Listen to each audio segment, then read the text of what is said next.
Bismillahirrahmanirrahim. Halo, Assalamualaikum warahmatullahi wabarakatuh. Selamat pagi di bulan Maret pada mata pelajaran Bahasa Indonesia KD 3.2 dan 4.2 tema 6 subtema 3 yaitu tentang sumber energi alternatif. Sebelumnya, kalian sudah mengetahui bahwa segala sesuatu yang menghasilkan energi disebut sumber energi.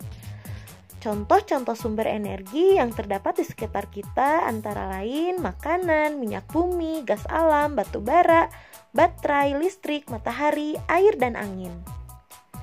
Nah, ada yang disebut dengan energi alternatif, yaitu semua energi yang dapat digunakan sebagai pengganti bahan bakar yang berasal dari fosil.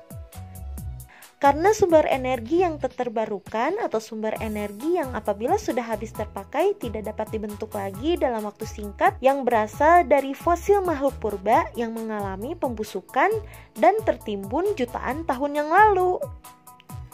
Nah, sumber energi seperti minyak bumi dan gas alam ini membutuhkan proses yang sangat lama.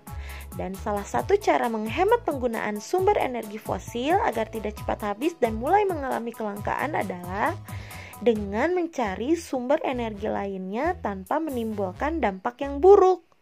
Sumber energi pengganti ini dikenal dengan energi alternatif.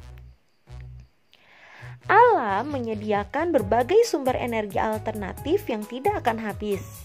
Adapun energi alternatif tersebut adalah sebagai berikut. Air. Sumber energi yang dihasilkan dari kekuatan air sudah banyak dimanfaatkan. Misalnya untuk menggerakkan berbagai alat seperti penumbuk padi, mengairi sawah, menggerakkan mesin penggiling gandum, menggerakkan pemintal benang, mesin gergaji kayu, serta menggerakkan kincir air sebagai pembangkit tenaga listrik yang disebut dengan hydropower. Hydropower adalah energi listrik yang dihasilkan dari kekuatan air dengan cara membendung aliran sungai. Energi potensial air pada bendungan diubah menjadi energi mekanik dengan bantuan turbin air. Lalu energi mekanik tersebut diubah menjadi energi listrik dengan bantuan generator. Selain membendung aliran sungai, kita juga dapat memanfaatkan air terjun yang telah terbentuk alami. Air terjun dapat ditampung menjadi energi listrik untuk PLTA. Dapat juga digunakan untuk pengairan sawah dan tempat wisata. Sumber energi alternatif yang ada di alam lainnya yaitu angin. Angin atau udara yang bergerak yang merupakan energi dapat terbarukan dan dapat digunakan sebagai sumber energi alternatif. Energi angin biasanya digunakan untuk menggerakkan kincir, kapal layar, layang-layang, dan roda penggilingan padi. Gerak angin dapat digunakan sebagai pembangkit tenaga listrik di PLTB. Alat yang mengubah energi angin menjadi energi listrik disebut aerogenerator. Aerogenerator berbentuk seperti menara yang di puncaknya dipasang kincir angin. Perputaran kincir angin akan menyebabkan generator menghasilkan listrik. Angin ada di seluruh permukaan bumi. Angin terjadi karena adanya perbedaan suhu dan bergerak dari suhu panas di khatulistiwa ke suhu dingin di arah kutub. Energi angin digunakan sebagai pengganti bahan bakar minyak yang tentunya lebih ramah lingkungan karena tidak menimbulkan polusi. Sumber energi alternatif selanjutnya yaitu panas bumi atau geotermal.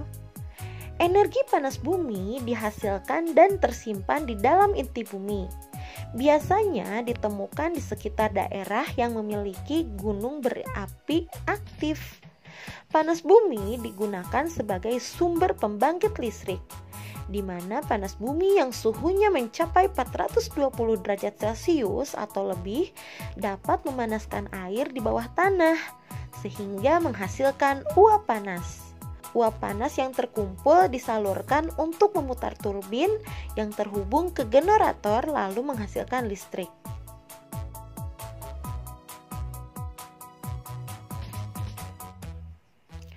Matahari atau sumber energi panas terbesar di bumi juga termasuk sumber energi alternatif. Energi matahari ini sering disebut energi solar. Cahaya dan panas matahari memiliki banyak manfaat. Selanjutnya, sumber energi alternatif biomasa yang dihasilkan dari tumbuhan dan hewan. Briket atau blok bahan yang dapat dibakar yang digunakan sebagai bahan bakar untuk memulai dan mempertahankan nyala api. Briket ini termasuk sumber energi yang berasal dari biomasa yang bisa digunakan sebagai energi alternatif, pengganti bahan bakar minyak atau minyak bumi dan energi lain yang berasal dari fosil. Briket dibuat dari sampah organik berupa daun-daunan, serbuk gergaji, atau batok kelapa yang dibakar dalam tabung tertutup sehingga menjadi arang. Yang selanjutnya arang tersebut digiling atau ditumbuk menjadi bubuk arang. Bubuk arang dicampur adonan pelekat dari kanji lalu dicetak dan dipres menggunakan mesin pengepres briket dan dikeringkan dengan cara dijemur selama kurang lebih 2 hari atau 4 hari pada musim hujan atau tidak ada panas. Energi alternatif selanjutnya adalah biogas. Biogas adalah bentuk energi terbarukan dalam bentuk gas yang dihasilkan dari pembusukan bahan organik yang diperoleh dari kotoran hewan, biasanya kotoran sapi maupun limbah organik lainnya. Energi biogas ini digunakan untuk menyediakan panas, menghasilkan listrik, bahan bakar kendaraan, dan sebagai pengganti LPG untuk memasak, penerangan, pompa air, dan pemanas air. Biogas merupakan sumber energi alternatif yang ramah lingkungan. Limbah biogas dapat dimanfaatkan kembali sebagai pupuk organik. Itulah beberapa sumber energi alternatif. Selain dapat mengganti sumber energi yang tak terbarukan, energi alternatif ini memiliki keuntungan. Di antaranya, harga relatif lebih murah dan terjangkau, tidak akan habis, dan tidak menimbulkan pencemaran lingkungan apabila digunakan. Itulah materi Bahasa Indonesia hari ini. Terima kasih. Wassalamualaikum warahmatullahi wabarakatuh.